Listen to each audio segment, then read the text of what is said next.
castrated. I never thought about this, but I bet that people's eyes used to be so much better than they are because it was so dark all the time.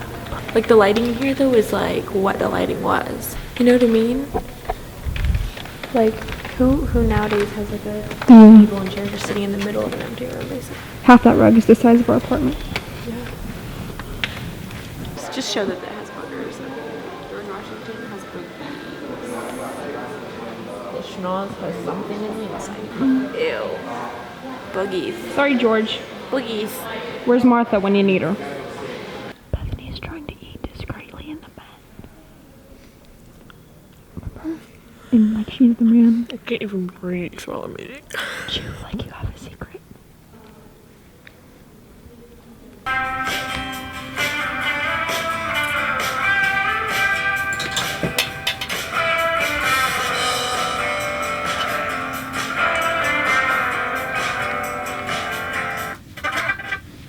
Stop that. Still just dancing even though there's no music. Hey bedheads, so me and Audrey are back from the Met, the Metropolitan Museum Of modern art. Where's the little flyer? Oh, where's the flyer, the pamphlet? Okay, so we crinkled it up a bit. So a really cool thing about the Met is that unlike other museums in the city, you can pay whatever you want, which means if you're a broke college student, you can pay 50 cents or $1 or $10.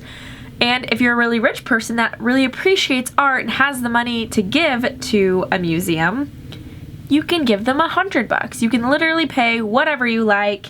You might get some rude looks at the counter if you give $1 or $5, but it's fine. Who cares? You don't ever have to see these people again.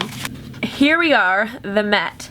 This is my second favorite museum in the city, right after the Museum of Natural History. That one's my favorite, but that's just because my father has bred me to love history and cultures and all of that kind of stuff. So I really like looking and seeing the way people used to live, and the Met does have a little bit of that sort of history and has a bunch of obviously different cultures and art from other cultures.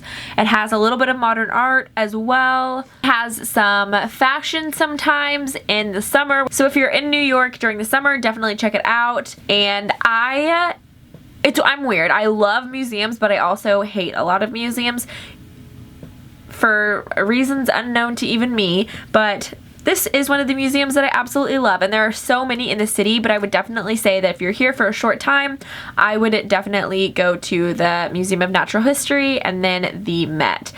The Met is huge, so is the Museum of Natural History. They're both ginormous. I really love them both. They're super cool. They're definitely completely different, but if you are more into art and more into sculptures and paintings, I would go to the Met. If you're more into culture and food and the way people dressed and all of that kind of stuff, it's more of the Museum of Natural History. Also animals. There aren't really animals at all at the Met. If you've seen the night at the museum, it's literally that, but this isn't about the Natural History Museum. I need to calm down. I just love that museum. I could talk about it all the time.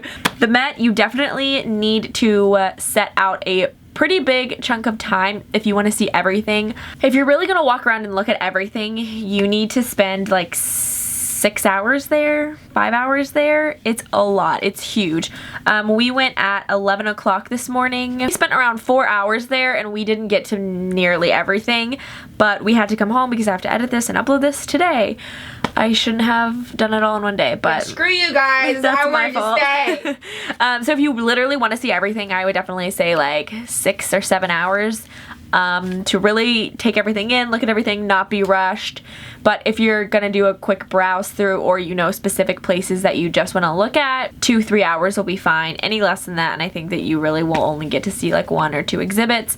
It's pretty amazing. Everyone's pretty friendly. You can't necessarily film there. You're only supposed to be be really taking photos, so that's something to think about. We did film a little bit, but definitely under the radar.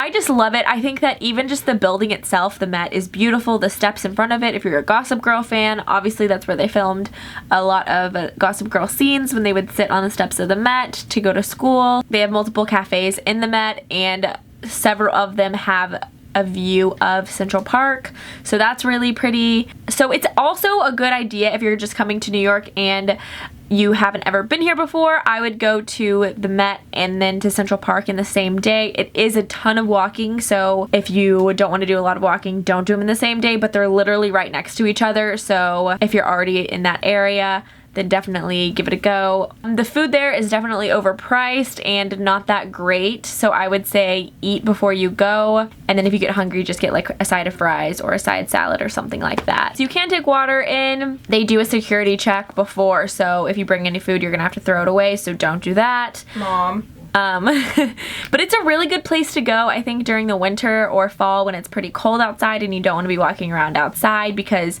literally all of it's indoors and they keep the temperature perfect in there, if you care about that. I really care about that. I'm someone who doesn't want to be sweating and doesn't want to be freezing cold, so that matters a lot to me. There goes Clank.